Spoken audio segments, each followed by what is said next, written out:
we are trying to figure out pinout of iSocket Aqua solutions. In that case, this float detector, or actually how it's called correctly, liquid level detector. It detects water level rise or fall. For example, I have it there in this place. It's there. I want to be notified on my mobile phone when I have water there. So, for example, I use precision sensor there for autopilot. I also have I also have iSocket water sensor there, but that's probably will be in the next episode. So yeah, I also use the same float sensor to detect water there, but I will come back to this later. So this one, yeah, you can see I provide through the cables that goes there in the wall. Oh, sorry. So here, and then I have it here. I marked float on the floor. So, and about this pinout, why do you need this? For example, if you want to install it on some other location than the original one, and you need, for example, to cut this plug and then know which contacts are responsible for what, yeah. So that's why I cut it. I already understood that the black is not in use, yeah, because the signal here is just like in the dry contact, simple signal, or close or open. So only two contacts are needed, and they are red and black. Red and white. Well, that's basically it, yeah. So I will tell you later where you have them here. I need to check it again. So, and now about stripping this cable. The main insulation was stripped without any damage by this Jokari tool with 4 millimeters, the last one, yeah. So, and eternal cables that I didn't like, they are too small, 0.3. So I use 0.3 and then it works. Or you can use this kind of tool, also absolutely nice tool for cables from 0.12 to 0.8, or in gauges it's 3620. I'm not sure which gauge it is exactly. I first tried to apply quite standard Ferrules where you can find 0.5, the minimum one, and they didn't crimp. It doesn't crimp on it. So I bought a few really small Ferrules from Mauser, and I will try them now. Alternatively, you can use Scotchlocks because it's for small sizes. So, for example, here is specification. I don't go deep to this. You can pause the video and see what options, and that's what I applied actually there. So I will include this part of the video about how I did them. And so this float sensor, which is here or there, this white stuff to detect water flood in that place, I connected with things that called Scotchlocks, yeah. So with twisted pair, CAT7, so one pair for one line, another blue, so orange pair, another blue pair for the white line, and also actually screen of the CAT7 for better EMC EMI. I also connected to Loads ground, yeah, I marked it here, and this CAT7 goes to there under the floor, comes here where I will install iSocket for managing these things and notifying me over the cellular or mobile network to my phone if I have flood there. And so that's because I was needed to go under the floor again to this box where iSocket will be installed. So that's why it comes here. You see left console on the cable here, and now I need to match them on this side, right? Well, about corresponding jack for these colors, red is on the top, white in the middle, and black is here. Okay guys, I tested Ferrules, yeah, so that one I cannot pull it out this time. When I tested 0.5, it's immediately pull it out. So, and that one is this part number from Mauser. It's quite difficult to find small Ferrules, but on Mauser you can find them. This is Weidmuller, and this is 0.34 or gauge 22. It's actually also quite difficult to match gauges and metric system in that small sizes. So it's not necessary exactly 0.34 or not necessarily exactly gauge 22.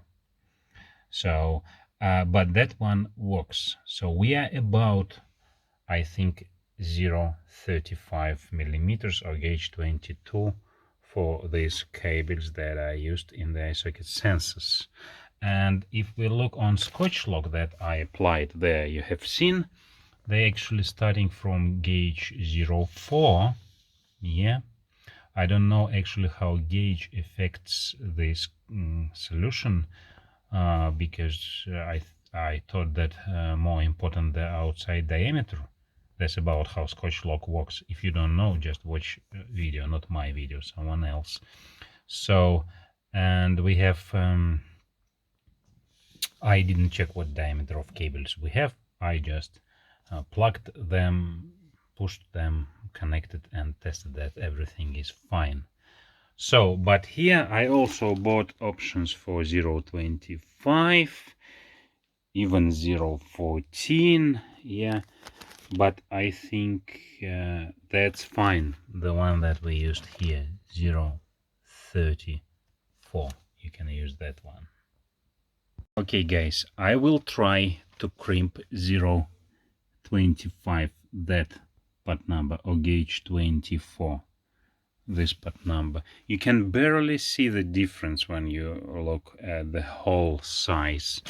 So, and I think guys that it's very important to use the right tool. In this case is, well, not exactly the famous brand, but it does that 6 points crimping. I think if you use square crimping it will not work here. So I will try 25. I think maybe is even better. So guys, I decided to mount my phone on tripod so that you can see the process, and I feel actually that I said wrong about 30 with something, 35 to be optimal. I feel that 25 is much better, because it's also easy go on the cable. Well, then it should create better crimping connection.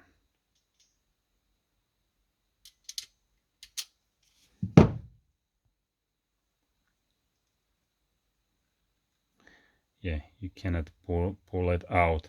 So 0.25 should be your choice. It's actually more easy to find, quite a standard. So that is, please focus. Wait a moment. Let's do this. No, this way. Yeah, that one. Yeah. So let's try then somewhere also another extreme. So another extreme was well, I will try 0.25 from T, another model, and then extreme 0.14.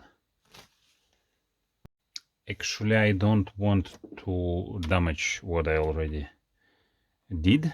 Yeah, so I think for beginning it's quite okay for me. So I will use this on the water sensor connector, and I will show you this stripping with 0.3 here first. So 0.3.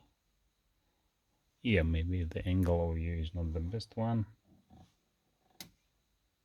So you can see it can damage actually the cable. So that's why I would prefer that awesome tool. And it's, you just open it, put it there,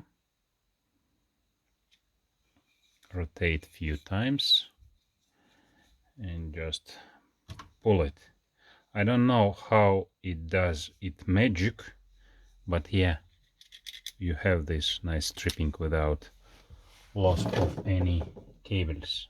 I don't know how they do this, but it's really awesome and magic. Let's do with this one. For small cables, that's the only solution, I think.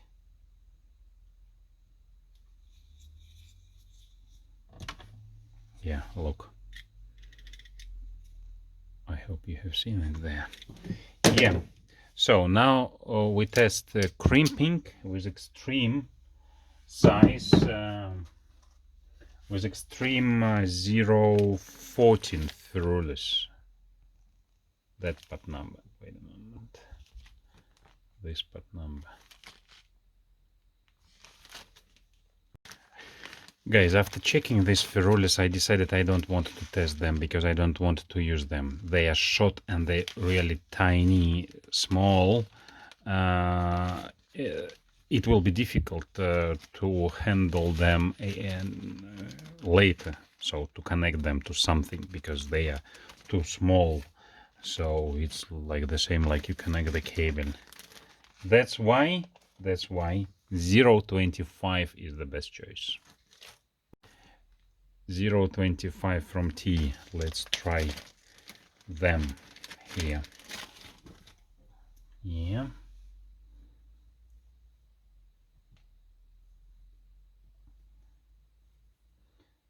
Hope you can see it, because I don't control what you see.